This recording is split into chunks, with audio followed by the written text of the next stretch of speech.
Hello guys, welcome to another video in my channel. अभी हम जिस मैच के बारे में बात करने वाले हैं वो है रात को होने जाने वाला मार्च कप का मैच, जो कि होने जा रहा है न्यू साउथ वेल्स और वेस्टर्न ऑस्ट्रेलिया के बीच में। तो कार्डवा अभी यहाँ पे आके रुका है, जो है फाइनल का मैच।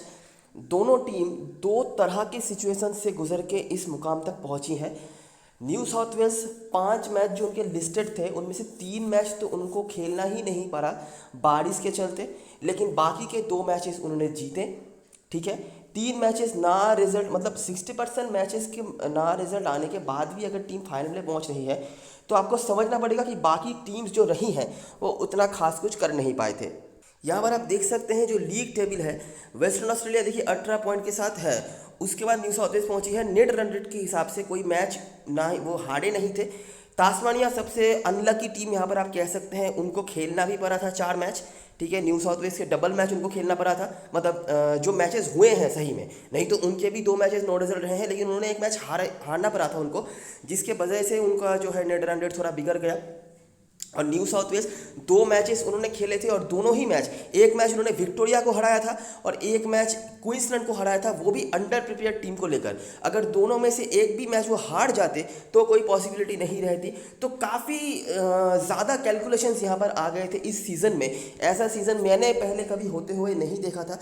क्वींसलैंड भी खुद को सोच सकते हैं कि अगर वो एक मैच जो न्यू साउथ वेल्स बिल्कुल अंडर वेल ट्रेंड टीम थी, बिल्कुल सेकेंड सीरीज़ के टीम को लेकर, टीम बी को लेकर उनको खेलना पड़ रहा था, उस टीम को अगर हम कम से कम हरा देते तो शायद हम कंपैरेटिवली बेटर पोजीशन पे रह सकते थे।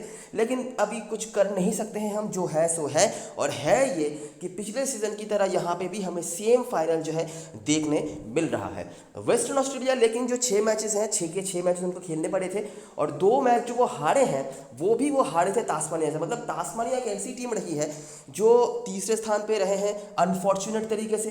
ठीक है, टॉप की टीम जो रही है, जो हाईएस्ट पॉइंट स्कोरिंग टीम है, उनको भी उन्होंने दोनों बार जो मैच हुआ है दोनों ही बार हरा के रखा हुआ है।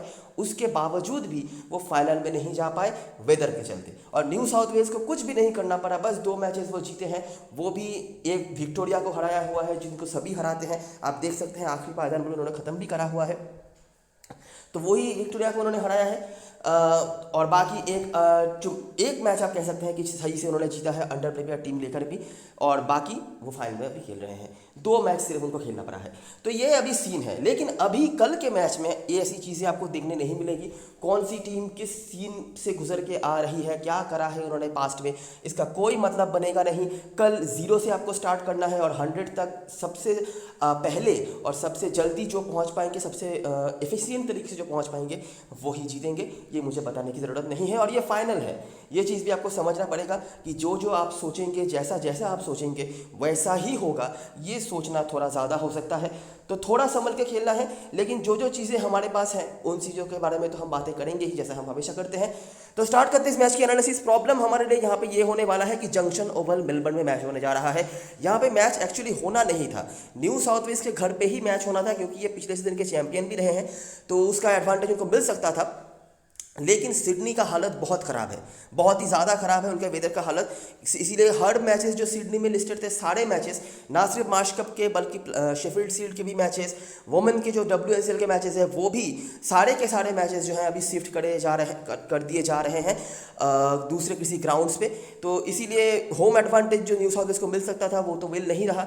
वेस्टर्न ऑस्ट्रेलिया के घर पे तो मैच वैसे भी नहीं होना था, तो वो नहीं हो रहा है। तो अभी न्यूट्रल वेन्यू जहाँ पे ये मैच होने जा रहा है, और कहीं ना कहीं पे वेस्टर्न ऑस्ट्रेलिया थोड़ा लकी समझ सकती है खुद को, क्योंकि 2-3 दिन पहले ही वो इसी ग्राउंड पे खेल के गए हैं विक्टोरिया के अगेंस्ट में। हालांकि वो विक्टोरिया की टीम और ये न्यू साउथ वेल्स की टीम में बहुत ज़्यादा डिफरेंस है, लेकिन एक एक्सपीरियंस अगर आप कहेंगे ग्राउंड के या कंडीशन के बारे में, वो वेस्टर्न ऑस्ट्रेलिया के पास ज़्यादा हो सकता है।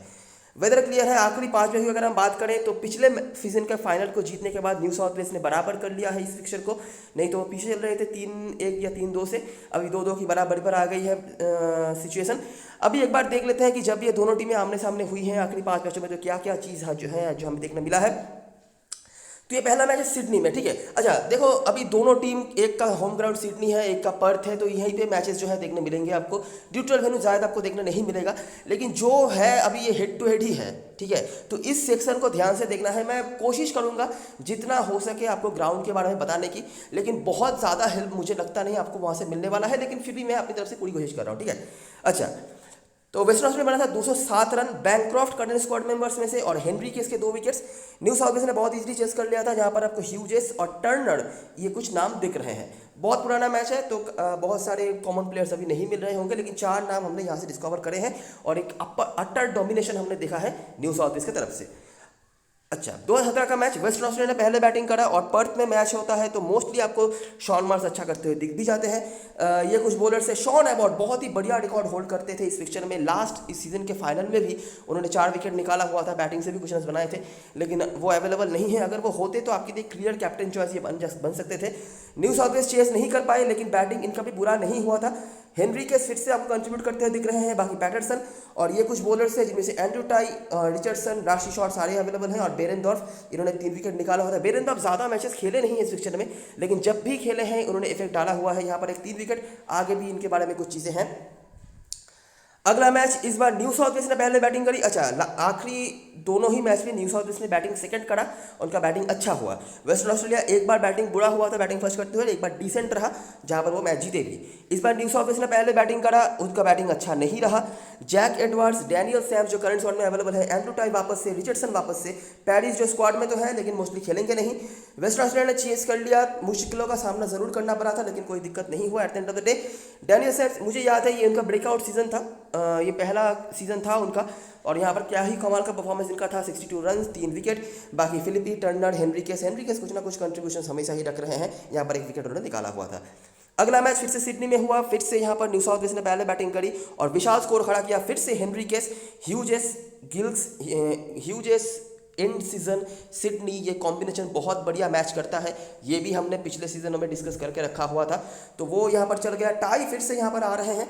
वेस्टर्न ऑस्ट्रेलिया की बैटिंग भी बुरी नहीं रही थी लेकिन वो चेज नहीं कर पाए। फिलिपी, कार्टराइट ये कुछ परफॉर्मर्स थे और ये कुछ बॉलर्स थे जिन्होंने परफॉर्म करा था। और लास्ट मैच मतलब पिछले सीजन का फाइनल मैच जो था, फाइनल का प्रेशर था लेकिन फिर भी 251 रन बनाए थे न्यू साउथ वेल्स ने। डिसेंट स्कोर है। ह्यूजेस वापस से आपको दिख रहे हैं। एडवर्ड्स का नाम आया था, ओपनिंग करा था मेरे ख्याल से इन्होंने, या 1 डाउन ऐसा कोई आए थे और पहला मैच खेल रहे थे मेरे ख्याल से इस सीजन में ये, और उन्होंने 100 मार के रखा हुआ था। बेरेनडॉर्फ, देखिए नाम जब नहीं है तो नहीं है, ठीक है, लेकिन जब आया है तब उन्होंने 3 का विकेट निकाल के रखा हुआ है। बाकी Mitchell Marsh, गुथरी shot, Mitchell Marsh तक खेल रहे थे, कैम ग्रीन भी खेल रहे थे। तो जो चीज़ हम देख पा रहे हैं कि यहाँ पर बहुत ज़्यादा क्रिस्टल क्लियर कुछ है नहीं। कुछ नाम कुछ मैचेस में आए हैं लेकिन कंसिस्टेंटली कुछ नहीं, ठीक है। और एक चीज़ जो हम नोटिस कर पा रहे हैं कि यहाँ पे बहुत बड़े स्कोर्स नहीं बने हैं। अगर हम इस मैच को छोड़ दें तो जहाँ पर 348 जो बहुत बड़ा टोटल था, 152 बना दिया था ह्यूजेस ने, उसके अलावा आप मोर देन एवरेज कभी कभार बना है, इसी रेंज में आप देख सकते हैं। नोटिस करो, देखो 251, चलिए फाइनल है, आप अगर नॉर्मल मैच होता तो शायद 20-30 रन ज़्यादा भी बन जाते, चलो ठीक है, 251 नहीं तो 270-80 के आसपास शायद बन जाता, लेकिन यहाँ पर बैटिंग कोलैप्स हो गया चेजिंग टीम का। उसके बाद यहाँ पर 346 फिर से चेजिंग टीम पीछे रह गई लेकिन 271 यहाँ पर भी बने थे। उसके बाद 204 जो काफ़ी कम स्कोर है। इस बार बैटिंग फर्स्ट करने वाली टीम का बैटिंग कोलैप्स हुआ और यहाँ पे पिछले 2 मैचेस में आपने वेस्टर्न ऑस्ट्रेलिया को मतलब ऑल विकेट डाउन होते हुए देखा था। बैटिंग कोलैप्स तो नहीं, यहाँ पर बैटिंग कोलैप्स था और यहाँ पे बैटिंग फर्स्ट करके भी न्यू साउथ वेल्स का बैटिंग कोलैप्स हो गया। वेस्टर्न ऑस्ट्रेलिया ने चेस कर लिया लेकिन काफ़ी मशक्कत करने के बाद। उसके बाद यहाँ पर भी अच्छा, वेस्टर्न ऑस्ट्रेलिया की कंसिस्टेंटली नोटिस करते रहो कि उनको बैटिंग में दिक्कत हो रही है, ठीक है। एक भी बार उनको फ्री फ्लोइंग बैटिंग करने का मौका नहीं मिला है। न्यू साउथ वेल्स अगर हारी है तो वो उनके बैटिंग से ही हारी है, मतलब बैटिंग उनका उतना अच्छा नहीं हो पाया है इसीलिए वो हारे हैं। बाकी बॉलिंग जो है न्यू साउथ वेल्स का वो पिन पॉइंट रहा है हर मैचेस में। अगर हम आखिरी 5 मैचों की बात करें तो नोटिस करो, ठीक है। देखो यहाँ पर तो चलिए बॉलिंग का पूरा पॉइंट आपको मिल रहा है, बैटिंग का अच्छा हुआ है और बॉलिंग भी अच्छी ही हो रही है, तो कोई बात नहीं। उसके बाद यहाँ पर भी बॉलिंग बुरा नहीं हुआ था, 269 फॉर 9, बॉलरों ने 9 विकेट निकाले हुए थे लेकिन बैट्समैन यहाँ पर थोड़ा पीछे रह गए, 260 पर रुक गए।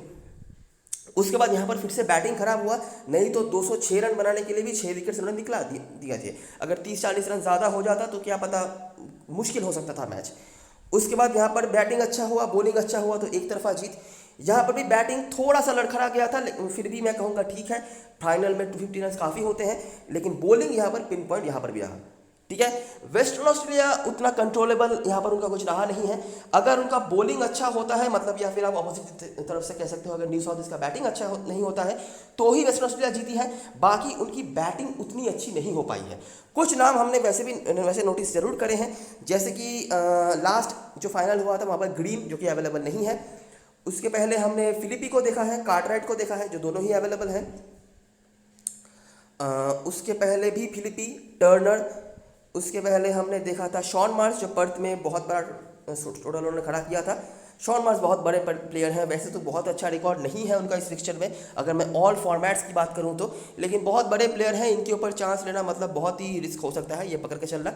और एक बार हमने बैंक्रॉफ्ट का नाम देखा है। तो फिलिपी का नाम आया है 2 बार बस, बाकी और कंसिस्टेंटली किसी का नाम उस तरह से नहीं है। न्यू साउथ वेल्स की तरफ से अगर आप देखेंगे तो ह्यूजेस मतलब ठीक ठाक ही हैं, उनके स्कोर्स हैं, लेकिन कुछ टाइम्स पे उन्होंने काफ़ी बड़े स्कोर्स भी बना के रखे हुए हैं। एक बार 96, एक बार 135, पिछले सीजन के फाइनल में भी कुछ रन उन्होंने बनाए थे। इसके अलावा भी हमने हेनरिकेस की कुछ परफॉर्मेंसेस देखे हैं, मोस्टली ही उन्होंने परफॉर्म करके रखा हुआ है, बैटिंग से भी, कभी कभार बॉलिंग से भी। एक बार 71 यहाँ पे, उसके बाद यहाँ पे नहीं था, उसके बाद एक बार 67 उनका रन था, पिछले सीजन में खेले नहीं थे। तो ऐसे ठीक है, मोटा मोटा मैं आपको ये कह सकता हूँ कि न्यू साउथ वेल्स यहाँ पर कंट्रोल्ड हैंड है। उनके ऊपर डिपेंड कर रहा है, स्पेशली उनकी बैटिंग के ऊपर, कि मैच का रिजल्ट किस तरफ जाएगा, क्योंकि उनका बॉलिंग तो सही ही रह रहा है। ठीक है, अगर उनका बैटिंग भी अच्छा हो जाए तो मैच वो इजीली जीत रहे हैं, और अगर उनका बैटिंग अच्छा नहीं हो रहा है तो मैच वो जीत नहीं पा रहे हैं। यही हम चीज़ नोटिस कर पा रहे हैं। अगर हम इंडिविजुअलिटीज़ की बात करें तो ज़्यादा कंसिस्टेंटली आपको कोई देंगे नहीं। शॉन मार्श एक मैच में ही आपको उनका नाम दिखा हुआ होगा, बाकी नाम उनका नहीं है। उनका इस फिक्सचर में उतना अच्छा रिकॉर्ड नहीं है। ठीक है, ये बहुत ही रेयर होता है कि शॉन मार्श आपको डोमेस्टिक सर्किट में किसी फिक्सचर में अच्छा रिकॉर्ड होल्ड करते हुए नहीं दिख रहे होंगे। तो वो ये एक फिक्सचर है जहाँ पर उनका उतना अच्छा रिकॉर्ड नहीं है। लेकिन एक और जो मेरा ऑब्जर्वेशन रहा है कि शॉन मार्श को मोस्टली डिस्टर्ब करा है शॉन एबॉट ने, जो कि अवेलेबल नहीं है। ठीक है, और वैसे भी मुझे लगता नहीं कि ऐसा कोई रीज़न होना चाहिए आपके पास कि इतने बड़े मैच में आप शॉन मार्श जैसे प्लेयर्स को ड्रॉप कर दो।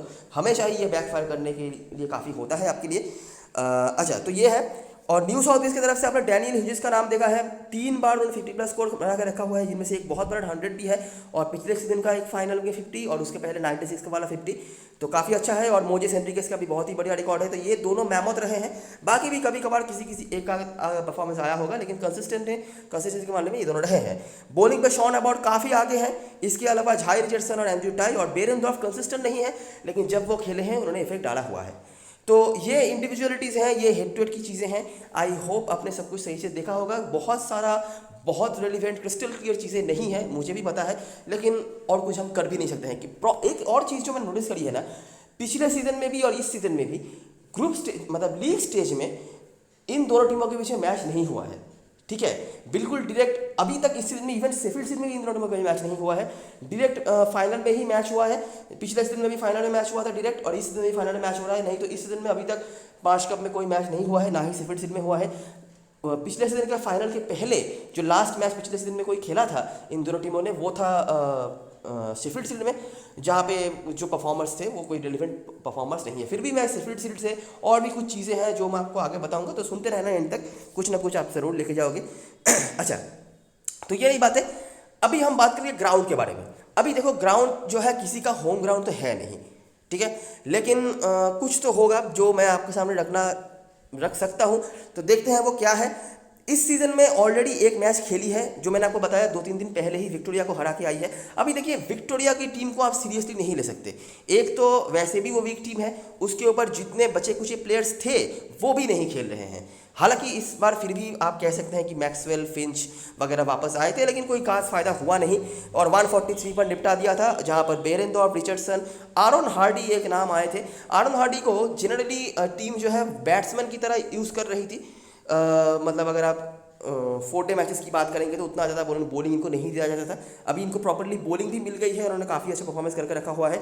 आरोन हार्डी, जेक कार्टर, ये पहले काफ़ी दिनों से इनको मौका मिलता था, लेकिन मतलब रेगुलरली नहीं, एक आध मैच करके खिलाया जा रहा है, उसके बाद ड्रॉप, उसके बाद फिर से एक आध मैच खिलाया जा रहा है, फिर से ड्रॉप, ऐसा करा जाता था। जेक कार्टर तो अभी चले गए हैं दूसरे साउथ ऑस्ट्रेलिया की टीम में, और आरोन हार्डी को अभी मौका मिल रहा है। वैसे क्या पता कल के मैच में फिर से ड्रॉप कर दिया जाए। और केली शॉट ये कुछ परफॉर्मेंस थे, वेस्टर्न ऑस्ट्रेलिया ने चेस कर लिया, थोड़ा सा स्ट्रगल जरूर करना पड़ा था, लेकिन डार्सी शॉट ने मेक श्योर करा कि कोई दिक्कत नहीं बन रहा है और शॉन मार्श के परफॉर्मेंस से पेसर्स का ही अपर हैंड था। जो देखने वाली बात है यहाँ पे वो है ये कि पेसर्स ही इस मैच में पूरा डोमिनेट कर रहे थे, खाली डार्सी शॉट एक लेग स्पिनर थे जिन्होंने एक विकेट निकाला। और न्यू साउथ वेल्स का मैच अगर हमें देखना पड़े या फिर दोनों में से किसी भी टीम का अगर हमें मैच देखना पड़े तो हमें जाना पड़ेगा 2019 में, जब जाके न्यू साउथ वेल्स यहाँ पर मैच खेली थी, जहाँ पर विक्टोरिया ने बनाया था 265। डैनियल सैम्स, मोजेस हेनरिकेस और लियम हैचर ये परफॉर्मर्स हैं जो करंट स्क्वाड में अवेलेबल हैं और मोस्टली ये तीनों ही कल के मैच में खेलेंगे भी। और बैटिंग से वही दो नाम जो दो नाम हमने ऊपर देखे थे, और बाकी पेसर्स यहाँ पर भी डोमिनेट कर रहे थे। रन्स यहाँ पर भी उतना ज़्यादा हमने बनते हुए नहीं देखा था। अच्छा, ये कुछ चीज़ें हैं जो हम नोटिस कर सकते हैं इन दोनों टीम्स के बारे में अगर रेलिवेंट कुछ मैचेस की हम बात करें इस फॉर्मेट में। अभी कुछ और चीज़ें भी हैं जो मैं आपसे शेयर करना चाहूँगा, ध्यान से सुनना। ये ग्राउंड से रिलेटेड है, रेलिवेंट होगा या नहीं मुझे पता नहीं, लेकिन जो है मैं आपके सामने रखता हूँ।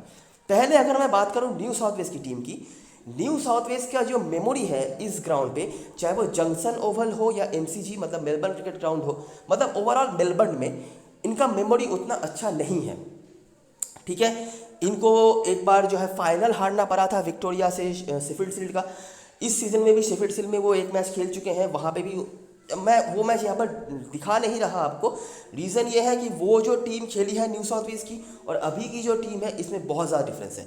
लेकिन जो मैं आपको बता सकता हूँ कि वहाँ पे भी एक प्लेयर थे जिन्होंने कंसिस्टेंटली वन मैन आर्मी की तरह वहाँ पे काम करा था और वो थे डैनियल ह्यूजेस।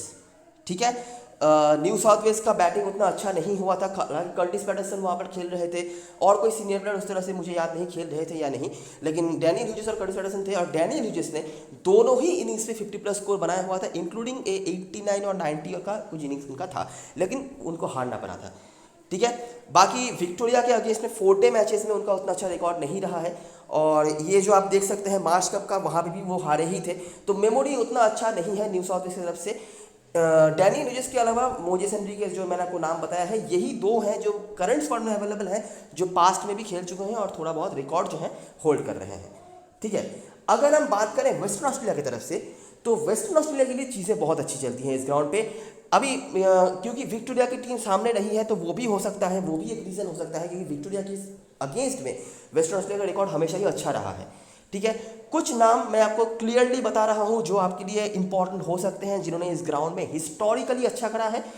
मार्च कप की अगर मैं बात करूं, जॉश फिलिपी, डार्सी शॉट और Andrew tie. Andrew tie Victoria के अगेंस्ट में हाईएस्ट विकेट टेकर रहे हैं। अगर मैं हेड टू हेड की बात करूं तो लास्ट मैच में मुझे बिल्कुल नहीं पता है कि क्यों ड्रीम 11 ने उनको ऐड नहीं करा था, लेकिन ऑफ कोर्स काफ़ी सारे साइड्स ने भी ऐड नहीं करा था, लेकिन पता नहीं क्यों, क्योंकि उन्होंने पहले से तो वो खेल ही रहे थे, पता नहीं क्यों उनको ऐड नहीं करा गया था। हालांकि लास्ट मैच में उनको विकेट नहीं मिला था, वो अलग बात है। लेकिन एंड्रू टाई का काफ़ी अच्छा रिकॉर्ड रहा है इस ग्राउंड पे विक्टोरिया के अगेंस्ट में, और साथ में आप ऐड कर सकते हैं जॉश फिलिपी और डार्सी शॉट को भी। इसके अलावा अगर मैं शेफील्ड शील्ड के मैचेस की बात करूं तो वहाँ पे भी मुझे कुछ खास एक्स्ट्राऑर्डिनरी नहीं मिला है।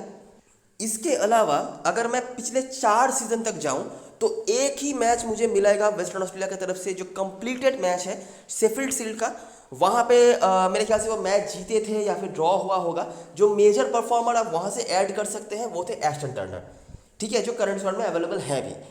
बाकी और कुछ ज़्यादा हमें नहीं मिला है जो करंट स्क्वाड में अवेलेबल है, बार बार बता रहा हूँ। अच्छा, इस मैच के पहले एक और फाइनल भी था जो इन दोनों टीमों में से किसी एक ने खेला होगा इस ग्राउंड पे। वो मेरे ख्याल से 2 या 3 सीजन पहले शेफील्ड शील्ड का फाइनल था, जो मैंने आपको अभी बताया कि मेमोरी उतना अच्छा नहीं है न्यू साउथ वेल्स का, तो न्यू साउथ वेल्स ने खेला था वहाँ पे और वो मैच ऑफकोर्स वो हारे ही थे विक्टोरिया से। और वहाँ पे जो एक्स्ट्रा आप नाम ऐड कर सकते हैं वो थे कर्टिस पैटरसन। तो मैंने आपको यहाँ पर कुछ नाम बताए हैं जो कहीं ना कहीं जाके किसी ना किसी मोमेंट पे इस ग्राउंड पे किसी ना किसी फॉर्मेट पे अच्छा करके आए हैं। ठीक है, कर्टिस पैटरसन, एस्टन टर्नर, थोड़ा अलग हटके थोड़ा नाम आ गया आपके सामने, और Darcy Short, Josh Philippe, Andrew Tye, यहाँ से डैनियल ह्यूजेस, मोजेस हेनरिकेस, ये 5 लगभग सबके टीम में होंगे। मैंने जस्ट एक्स्ट्रा प्रायोरिटी ऐड करा है आपके लिए यहाँ पे। ठीक है, तो 7 नाम हमने यहाँ पे कहीं ना कहीं से किसी ना किसी तरफ से कुछ ना कुछ पॉइंट से निकाल के दिया है आपके सामने। डिस्पाइट देखिए ग्राउंड से कुछ नहीं है, सिर्फ 2 मैचेस हैं, उन 2 मैचेस में कौन कौन से परफॉर्मर से आपने देख लिए हैं। तो यही चीज़ें हैं जो आपको बता सकता था, और मुझे लगता नहीं कि और कुछ रेलिवेंट आपके सामने हो सकता है। अगर आप चाहते हैं तो और भी पुराना मैच आप देख सकते हैं, लेकिन कुछ फ़ायदा होगा नहीं। टाइम बदलता है, प्लेयर्स बदलते हैं, ओपोनेंट्स बदलते हैं, प्लेयर्स का जो है स्ट्रेंथ वीकनेसेस में भी चेंजेस आते हैं, तो वो ज़्यादा देख के फ़ायदा नहीं है। लेकिन जो मुझे लगता है रेलिवेंट हो सकता है 4 साल तक, शायद उतना भी पुराना सही जाना सही नहीं हो, लेकिन फिर भी 4 साल तक, तो वो जो चीज़ें हैं मैंने आपके सामने रख दी है। अभी हम बात करेंगे प्लेइंग 11 की तरफ से। ग्राउंड से हमें ज़्यादा कुछ मिला नहीं, जो मिला मैंने आपको बता दिया है। न्यू साउथ वेल्स की तरफ से लास्ट मैच में हेडन कर्ड ओपनिंग कर रहे थे। अभी डैनियल ह्यूजेस अवेलेबल नहीं थे उस मैच में, ठीक है, तो इसलिए हेडन कर्ड ओपनिंग कर रहे थे, या फिर इनको बराबरी ओपनिंग ही कराया जाएगा ये तो मुझे पता नहीं। लेकिन उन्होंने ठीक ठाक मैच्योरिटी दिखाई हुई थी कम से कम बैटिंग से, तो मुझे लगता है कि इनसे कंटिन्यू कराया जा सकता है, या फिर टीम के पास यहाँ पर एडवर्ड्स और गिल्स जैसे ऑप्शंस भी हैं जिनको भी टीम कंसीडर कर सकती है। गिल्स को जितने मौके मिले हैं उन्होंने ठीक ठाक करा है, एडवर्ड्स को बीच में बोलिंग मिल जाती है, हालांकि इनको वैसे भी कंसिस्टेंटली बोलिंग कराना चाहिए। लेकिन अगर आप देखेंगे तो अभी क्या है, टीम के पास डैनियल सैम्स आ गए हैं, मोजेस हेनरिकेस आ गए हैं, 2 मेन पेसर तो हैं ही। तो अगर एडवांस को टीम बॉलिंग करवाना चाहती है तो वो हो जाएंगे 5वें पेसर के ऑप्शन, और वैसे भी टीम के पास 2 फ्रंटलाइन स्पिनर्स हैं जो काफ़ी क्वालिटी ब्रिंग करते हैं, ठीक है। तो देखना पड़ेगा कि एडवर्ड्स को बॉलिंग मिलती है या नहीं। मुझे लगता है कि शायद बॉलिंग नहीं मिलेगा, उनसे पहले शायद हेनरिकस को बॉलिंग मिल जाए, लेकिन ये चीज़ वाइस वर्सा भी हो सकता है, क्या पता हेनरिकस को बॉलिंग नहीं मिले और एडवर्ड्स को बॉलिंग मिल जाए, तो ये देखना पड़ेगा, ये आप बता नहीं सकते। हेनरिकस बहुत दिनों के बाद खेल रहे हैं इस सीज़न में, मेरे ख्याल से ये पहला मैच होगा मार्च कप में जो वो खेलने वाले हैं, नहीं तो वो खेले नहीं हैं, तो उनका रोल क्या होगा अभी देखना पड़ेगा। बाकी जो प्लेयर्स हमारे टीम में ज़रूर से होंगे, अगर हम हिस्ट्री की बात करेंगे तो वो होंगे डैनियल ह्यूजेस, कर्टिस पैटरसन और डैनियल, माफ करना, अब कर्टिस पैटरसन को भी ऐड कर सकते हो, ये 4, ठीक है। इसके अलावा एडम जाम्पा पहले कभी खेले थे जब साउथ ऑस्ट्रेलिया को खेलते थे, वेस्टर्न ऑस्ट्रेलिया के अगेंस्ट में, कुछ खास रिकॉर्ड्स इनके नहीं है। तनवीर सांगा मुझे लगता है एक एक्साइटिंग पिक हो सकते हैं आपके लिए, क्योंकि ज़्यादा खेला नहीं होगा सामने वाली टीम ने इनको। एडम जाम्पा को काफ़ी लोगों ने खेला होगा, काफ़ी दिनों से ये खेल रहे हैं और ये पहले भी खेल चुके हैं क्योंकि मार्च कप में दूसरी टीम के होकर। लेकिन तनवीर सांगा मुझे लगता है कि यूनिक पिक हो सकते हैं, काफ़ी प्लेयर्स के लिए नया वेरिएंट ला सकते हैं ये। तो अगर आपको दोनों में से एक स्पिनर लेना है तो आप तनवीर सांगा को ले सकते हो, हालांकि मुझे ज़्यादा कुछ भरोसा है नहीं यहाँ पर स्पिनर्स के लिए, ठीक है। बाकी अगर पेसर्स की बात करी जाए तो बेन गॉस्ट्रिच आपके लिए इंपॉर्टेंट हो सकते हैं बॉलिंग फर्स्ट में, और सबसे बड़ी बात ये बैटिंग भी कर लेते हैं, ये बैटिंग ऑर्डर में ये ऊपर ही आएंगे, ये पकड़ के चलना हैचर के ऊपर, ठीक है। इसके अलावा डैनियल सैम्स को तो आप लेके चल ही रहे हो।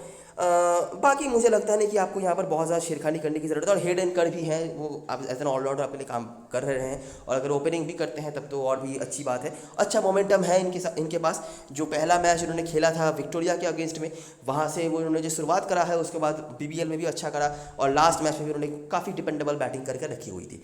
तो ये सीन है अभी तो हमारे टीम में Hughes, Hayden Kerr, Moises Henriques, Curtis Patterson, Daniel Sams और उसके बाद तनवीर सांगा, इनमें से ही होंगे। अभी एक आध प्लेयर को हमको छोड़ना पड़ भी सकता है, वो मैच सीजन के हिसाब से। बात करते हैं वेस्टर्न ऑस्ट्रेलिया की टीम की। वेस्टर्न ऑस्ट्रेलिया मैच ज़्यादा खेली है, उनका टीम कॉम्बिनेशन जो है मुझे लगता है बेटर है, ठीक है। न्यू साउथ वेल्स को काफ़ी शफलिंग करना पड़ रहा है, अभी भी हमें कोई सर्टेनली पता नहीं है कि उनका प्लेइंग 11 किस तरह का हो सकता है, लेकिन वेस्टर्न ऑस्ट्रेलिया का लगभग सेट है। और इनका जो पेस अटैक है, मैं स्पेशली ये कहूँगा, इनका जो पेस अटैक है भाई साहब बहुत ही बढ़िया है। जो ओपनिंग के 10-15 ओवर आएंगे ना, वहाँ पर अगर न्यू साउथ वेल्स बचा पाती है, मतलब इनके ओपनिंग जो स्पेसर्स होंगे उनके 5-6 ओवर्स वो निकाल पाते हैं विदाउट विकेट लूज करे, तो आधा मतलब 25% मैच वो वहीं पे निकाल सकते हैं। लेकिन ये काम है बहुत मुश्किल। मैं ये कहना चाहता हूँ कि जो ओपनिंग के स्पेल होंगे, जहाँ पर झाई रिचर्डसन, बेरेंडोर्फ, एंड्रू टाई काफ़ी लेट आते हैं, मैं उनकी बात नहीं कर रहा, अगर स्पेशली इन दोनों का, अगर इन दोनों के जो 10 ओवर्स आएंगे पहले, उन 10 ओवर्स में अगर आप 20 रन भी बनाते हैं लेकिन विकेट नहीं खोते हैं, तब भी मैं कहूँगा कि एक मोरल विन जो है वो न्यू साउथ वेल्स लेके जा रही है, क्योंकि ये दोनों स्ट्राइक बॉलर्स एक बहुत बड़ा रोल प्ले कर रहे हैं वेस्टर्न ऑस्ट्रेलिया की हर मैच में जीत के लिए। झाई रिचर्डसन इंजरी से वापस आने के बाद क्या नहीं कर रहे हैं मुझे नहीं पता, क्योंकि क्यों ऑस्ट्रेलियन टीम में इनको रेगुलरली मौका अभी नहीं मिल रहा है, शायद मिल जाए इस सीज़न के बाद। लेकिन कमाल का फॉर्म ये दिखा रहे हैं, बैटिंग भी बहुत ही अच्छी कर चुके हैं ये, ठीक है। और जैसे कि आपने हेड टू हेड में देखा भी है कि न्यू साउथ वेल्स की बॉलिंग अच्छी रही है, तो क्या पता इनके पास बैटिंग भी आ जाए, और बेरेंडोर्फ का भी वही सीन है, ठीक है। तो हमारे टीम में जो प्लेयर्स होंगे, जॉश फिलिप भी डिफॉल्ट कीपर हो जाएंगे, यहाँ पर कोई दिक्कत वाली बात नहीं है। डार्सी शॉट इस ग्राउंड पे रिकॉर्ड्स अच्छे हैं, ठीक है, और यहाँ इनकी बॉलिंग भी कभी कभार काम पे आ जाती है। हालांकि मैं नहीं कहूँगा कि इनको कैप्टन वाइस कैप्टन बना दो लास्ट मैच में, हालांकि इन्होंने काफ़ी बढ़िया परफॉर्मेंस करा हुआ था, लेकिन मुझे इनकी बैटिंग पे अभी भी उतना भरोसा नहीं है। टीम में बिल्कुल इनको रखना है, लेकिन कैप्टन वाइस कैप्टनसी शायद मैं नहीं आपको सजेस्ट करूँ। शॉन मार्श रिकॉर्ड बहुत ख़राब है इनका, ठीक है। एक जो बहुत बड़ा 100 उन्होंने लगा के रखा हुआ था, जो कि अपने घर मतलब पर्थ में उन्होंने बनाया हुआ है, पर्थ में उनके रिकॉर्ड अच्छे भी होते हैं, लेकिन उसके अलावा उनकी कोई रिकॉर्ड्स खास नहीं है किसी भी फॉर्मेट में, और ना ही इस ग्राउंड पे, ठीक है। लेकिन बड़े प्लेयर हैं, ये एक पॉइंट है। अगर मुझे स्पेस का कोई इशू नहीं आ रहा है तो मैं लेके चलूँगा, अगर मुझे स्पेस का इशू आ रहा है तो मुझे सोचना पड़ेगा। एस्टन टर्नर एक वाइल्ड पिक हो सकते हैं, अगर आप शॉन मार्श को छोड़ रहे हो तो आपके लिए एस्टन टर्नर इंपॉर्टेंट हो सकते हैं। बैंक्रॉफ्ट आप मैनेज नहीं कर सकेंगे, कोई पॉसिबिलिटी नहीं है। हेडन कार्टराइट बैटिंग फर्स्ट में आप देख सकते हो, मुझे लगता नहीं आप ले पाओगे। बाकी नीचे अगर हम आएंगे तो ये जो 4 प्लेयर्स हैं, ठीक है, ये आपके लिए मिनिमम 7-8 ओवर की या 10 ओवर की बॉलिंग करा देंगे, और सारे के सारे प्लेयर्स बैटिंग कर सकते हैं, ठीक है। और मुझे तो ऐसा लग रहा है कि ये 4 जो हैं, मैं आरन हार्डी को चलो छोड़ देता हूं क्योंकि ये थोड़े से इनएक्सपीरियंस्ड हैं, क्या पता फाइनल का प्रेशर ले पाए या नहीं पाए, लेकिन बाकी जो 3 प्लेयर्स हैं ना, ये तो आपके लिए काफ़ी अच्छे कैप्टन वाइस कैप्टन मटेरियल भी बन सकते हैं, ठीक है। एंड्रयू टाई एक बहुत ही अच्छे कैप्टन चॉइस बन जाएंगे, इस ग्राउंड पे इनके रिकॉर्ड्स बहुत अच्छे हैं, ठीक है। दूसरी बात यह है कि अगर आप न्यू साउथ वेल्स के बैटिंग को देखेंगे, जो इस ग्राउंड पे कभी भी अच्छा रिकॉर्ड होल्ड नहीं करती है किसी भी फॉर्मेट में, भले ही टीम दूसरी रही हो, लेकिन उनका उतना अच्छा रिकॉर्ड नहीं रहा इस ग्राउंड पे। और उससे भी बड़ी बात यह है कि अगर आप नोटिस करेंगे तो एक, चलिए मैंने मान लिया डैनियल ह्यूजेस, उसके बाद मोजेस हेनरिक्स के फॉर्म को लेकर हमें कोई आइडिया नहीं है, लेकिन उसके अलावा जो बाकी प्लेयर्स हैं ना, उन्होंने बैटिंग से कुछ खास अभी तक करा नहीं है, ठीक है। और ये चीज़ क्वींसलैंड के अगेंस्ट में हमने कुछ हद तक देखा था, हालांकि वहाँ पे बड़े प्लेयर्स नहीं थे, लेकिन अगर मैं इन 2 बड़े प्लेयर्स को छोड़ दूँ तो बाकी उतना अच्छा फॉर्म दिखाया नहीं है न्यू साउथ वेल्स के बैट्समैनों ने। तो इसीलिए मैं बार बार कह रहा हूँ कि ये जो स्ट्राइक बॉलर्स हैं ना, आपके लिए बहुत ही इंपॉर्टेंट बन सकते हैं। अगर आपको कुछ भी समझ नहीं आ रहा है, आप इनको कैप्टन वाइस कैप्टन बना के चल सकते हैं। मुझे लगता है कि कुछ ना कुछ तो पॉइंट ये आपको ज़रूर दे के जाएंगे, जो परसेंटेज कैप्टन या गो थ्रू कैप्टन होंगे, कैप्टन वाइस कैप्टन होंगे जनता के, उनसे तो मुझे लगता है ये काफ़ी अच्छा करके जाएंगे, ठीक है। एंड्रयू टाई स्पेशली चेजिंग में मतलब बॉलिंग सेकंड में, और बॉलिंग फर्स्ट में यहाँ पर बेरेंडॉर्फ रिचर्डसन जैसे ऑप्शंस हैं जिनके साथ आप जा सकते हो। हमारी टीम में जो प्लेयर जरूर से होंगे, फिलिप भी डिफॉल्ट कीपर हैं, डार्सी शॉट को हम लेकर चलेंगे, एस्टन टर्नर और शॉन मार्श में से एक को हम लेकर चल सकते हैं। उसके अलावा बिल्कुल नीचे आ जाइए, बेरेंडॉर्फ रिचर्डसन टाई, तो यहाँ पर हो गए 6 प्लेयर। 7वां प्लेयर आरन हार्डी, अगर आपके पास स्पेस है तो। मैट केली का भी ऑप्शन बनता है, लेकिन 4 पेसर लेने के बाद मैट केली का जो है स्पेस बना पाना मुश्किल होगा। बेंच पे सैम वाइटमैन का ऑप्शन है, अगर टीम कुछ डिपेंडेंसी देना चाहती है टॉप ऑर्डर में तो देख सकती है, लेकिन मुझे लगता नहीं कि विनिंग कॉम्बिनेशन वो तोड़ेंगे, तो उम्मीद कर सकते हैं आप कि सेम प्लेइंग 11 रहेगा। कैप्टन मसलन चॉइस की बात करें तो डार्सी शॉट पिछले मैच के बाद काफ़ी लोगों के कैप्टन होंगे, मैं आपको बता रहा हूँ टीम में हमारे होंगे, लेकिन मैं शायद कैप्टनसी के लिए कंसीडर नहीं करूँ। इनके बैटिंग को लेकर मुझे अभी भी डाउट है। लास्ट मैच में अब विक्टोरिया के अगेंस्ट में कोई भी रन बना सकता है, उसको मैं ज़्यादा सीरियसली लेता नहीं हूँ। उनकी बॉलिंग पे कुछ भी नहीं है खास, लेकिन अभी इस सामने वाली टीम की जो बॉलिंग है वो इतना इजी तो होगा नहीं। स्ट्राइक बॉलिंग उतना अच्छा शायद नहीं हो, लेकिन मिड ओवर्स में जब स्पिनर्स लेग स्पिनर्स जो हैं वो आएंगे एक तरफ से, तो रन बना पाना बहुत मुश्किल होने वाला है। उसके बाद Josh Philippe, Shaun Marsh, Hardie Richardson, और रिस्की में Andrew Tye, specially bowling second में हमेशा इनको कंसीडर कर सकते हैं आप कैप्टनसी के लिए। और मैंने 2 बार रिचर्डसन लिख दिया है, ये बेरेंडॉर्फ होंगे एक बार, और रिचर्डसन। उसके बाद शॉन मार्श और एस्टन टर्नर में से एक को आप कंसीडर कर सकते हो। एस्टन टर्नर थोड़े से वाइल्ड पिक होंगे, लेकिन लास्ट टाइम जो वेस्टर्न ऑस्ट्रेलिया खेल की गई है इस ग्राउंड पे, किसी भी फॉर्मेट में कंप्लीटेड मैच जो वो खेले हैं, वहाँ पर एस्टन टर्नर का नाम आया था। न्यू साउथ की तरफ से हेडन कर्ट और मोजेस हेनरिक्स की तरफ लोग जा सकते हैं। हेडन कर्ट को इसलिए क्योंकि ये ऑलराउंडर की तरह काम पे आ रहे हैं, और मोजेस हेनरिक्स नाम, ऑलराउंडर, क्रेडिट सब कुछ इनका हाई ही होगा, तो इसीलिए लोग जा सकते हैं। और डैनियल सैम्स, इन तीनों के आसपास लोग जाएंगे। मुझे लगता है डैनियल सैम्स आने के बाद हेडन कर्ट की तरफ लोग शायद कम जाएं और इन दोनों के आसपास लोग जाएं। उसके बाद डैनियल ह्यूजेस।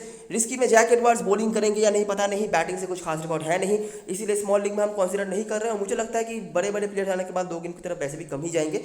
और जाम्पा सांघा 2 आपके लिए स्पिनर्स हैं जिनकी तरफ आप देख सकते हो। तो मैंने इस तरह का एक स्ट्रक्चर बनाया है जो मुझे बहुत बुरा तो नहीं लग रहा है। यहाँ पे आप क्या क्या चेंजेस कर सकते हो। शॉन मार्स सिर्फ ये फाइनल है और मुझे बहुत मतलब रेलिवेंट कुछ ऑप्शंस भी नहीं मिल रहे हैं कि बहुत ही बढ़िया कुछ ऐसा कोई ऑप्शन मुझे नहीं दिख रहा है। कर्टिस पैटरसन एक ऑप्शन है, बीच बीच में कुछ रन्स इनके हैं, अगर आप चाहो इनके जगह पर रख सकते हो। कुछ ना कुछ रिकॉर्ड्स इनके रहे हैं जो कि शॉन मार्स के नहीं हैं, ठीक है। लेकिन ये बड़ा मैच है और शॉन मार्स बहुत बड़े प्लेयर हैं, तो इसीलिए मैं ये चांस नहीं लेना चाहता हूँ। बाकी मुझे लगता नहीं कि और कोई दिक्कत वाली बात है। अच्छा, शॉन मार्स की जगह पर कार्टराइट का भी ऑप्शन बनता है, अगर आप रिस्क लेना चाहते हो बड़ी लीग में आप सोच सकते हो। ऑलराउंडर में ये 3 लगभग सेट ही है। यहाँ पर मैं ऐड कर सकता हूँ आरोन हार्डी को, अगर बड़ी लीग में मुझे लगे तो डार्सी शॉट के साथ या डार्सी शॉट के जगह पे। हेडन कर्मर रखा है क्योंकि ये बैटिंग क्वेश्चन भी मुझे दे देंगे। अगर बॉलिंग फर्स्ट कर रही है न्यू साउथ वेल्स तो आप यहाँ पे बेन द्वाशुइश को भी ऐड कर सकते हो। अभी किसके जगह पे करोगे ये तो मैं बता नहीं सकता, लेकिन करना है ये आप पकड़ के चलो। हेडन कर बैटिंग क्वेश्चन दे सकते हैं, लेकिन द्वाशुइश की डेथ ओवर की बॉलिंग बहुत अच्छी है और ये नीचे आके 9-10 गेंदों में ही पूरा बैटिंग से मामला बिगाड़ सकते हैं आपके लिए। तो रिस्की प्लेयर होंगे, लेकिन किसी ना किसी को आपको ड्रॉप करना पड़ेगा। फाइनल खेल रहे हो आप, सब के सब एबल प्लेयर्स होंगे, लेकिन सबके सबको लेकर तो आप चल नहीं सकते। ये 3 को मैं छोड़ने वाला हूँ नहीं। ये 0 दें 100 दें कोई फर्क नहीं पड़ता, लेकिन ये 3 मेरे टीम में ज़रूर से होंगे। अगर बॉलिंग फर्स्ट कर रही है वेस्टर्न ऑस्ट्रेलिया और अगर आपको इन तीनों में से देखना है तो बेरेंद्रॉफ पहले ऑप्शन बन गए, जायड रिचर्डसन उसके बाद, या फिर बेरेंद्रॉफ डार्सी शॉट, ये कॉम्बिनेशन भी आप देख सकते हो। अगर वह बॉलिंग सेकंड कर रहे हैं तो एंड्रू टाई का नाम आपके दिमाग में सबसे पहले आना चाहिए। उसके बाद आप रिचर्डसन बेरेंद्रॉफ जैसे ऑप्शन के साथ जा सकते हो, या फिर सेफ चले जाओ डैनियल सैम्स के साथ। डैनियल सैम्स के रिकॉर्ड अच्छे हैं और मुझे लगता है कि डेथ ओवर में इनको बॉलिंग मिल सकती है द्वाशुइश के साथ, ठीक है। ये एक ऐसा स्ट्रक्चर आप बना सकते हो। मैंने 2 मेजर बैट्समैनों को लिया है जिनके रिकॉर्ड्स हैं, जिनके नाम हैं हर जगह पे, डैनियल ह्यूजेस, मोजेस एंड्रिकेस। मोजेस एंड्रिकेस कितना ज़्यादा बॉलिंग कुशन देंगे उसके बारे में मैं ज़्यादा गारंटी नहीं दे सकता, लेकिन बैट्समैन कम से कम रखना तो पड़ेगा ही, इसीलिए मैंने रखा है। डैनियल ह्यूजेस स्टेडियो और ज़्यादा कोई नेगेटिव चीज़ इनके बारे में नहीं है, लेकिन मुझे लगता है कि टॉप ऑर्डर से आप जितना कम प्लेयर रखोगे न्यू साउथ वेल्स की तरफ से उतना आपके लिए फ़ायदेमंद हो सकता है, क्योंकि ये दोनों जो स्ट्राइक बॉलर्स हैं ना, ये कमाल की बॉलिंग करा रहे हैं, ठीक है। किसी भी फॉर्मेट में, मैं सिर्फ मार्च कप की बात नहीं कर रहा, किसी भी फॉर्मेट में। और मतलब कम से कम पहले 10-12 ओवर्स में एक आध विकेट तो ज़रूर वो गिरा रहे हैं और मुझे उम्मीद है यहाँ पर ज़्यादा भी गिर सकते हैं, क्योंकि न्यू साउथ वेल्स की बैटिंग इस ग्राउंड पे कम से कम कभी भी उतनी अच्छी हुई नहीं है। और हेड टू हेड में भी जिनकी तरफ से आपने अच्छा परफॉर्मेंस देखा है उनको तो हमने कवर कर ही लिया है, ठीक है। तो यही बात है। अगर आप मेरे प्रेडिक्शन के बारे में सुनना चाहते हो तो मैं मानता हूँ कि वेस्टर्न ऑस्ट्रेलिया यहाँ पर बेटर साइड है, लेकिन न्यू साउथ वेल्स के पास कुछ ऐसे प्लेयर्स हैं, अगर वो चल गए, अगर वो अपना फुल पोटेंशियल जो है वो अगर वो कवर कर जाते हैं, तब जाके वेस्टर्न ऑस्ट्रेलिया के लिए प्रॉब्लम हो सकता है, क्योंकि कहीं ना कहीं जाके वेस्टर्न ऑस्ट्रेलिया का जो मिडिल ऑर्डर है वो अभी भी उतना खास कुछ अभी तक हमने करते हुए नहीं देखा है। हिल्टर कार्टराइट कह सकते हो कि नहीं, उनको जब मौके मिले उन्होंने अच्छा करा है। एशन टर्नर ने जिस वे में स्टार्ट करा था उस वे में आखिर के मैचेस में हमने उनको देखा नहीं है। टॉप ऑर्डर में शॉन मार्स का बड़ा इनिंग्स अभी भी आना बाकी है और वैसे भी उनके रिकॉर्ड अच्छे नहीं है। जॉश फिलिप भी कंसिस्टेंट है, चलो मान लेते हैं। डार्सी शॉट के फॉर्म को लेकर भी मुझे अभी भी डाउट है। तो कहीं ना कहीं बैटिंग में कुछ ना कुछ लोचा तो हो सकता है वेस्टर्न ऑस्ट्रेलिया की बैटिंग को लेकर, ऐसा मुझे फील आ रहा है। बाकी मुझे लगता है कि ऐसा अगर आप टीम का स्ट्रक्चर बनाओगे तो स्मॉल लीग के लिए कम से कम सही हो जाएगा। यहाँ पर आप ऐड कर सकते हो द्वाशुइश को, आप जो तनवीर सांगा का मैंने बताया आप उनको ऐड कर सकते हो।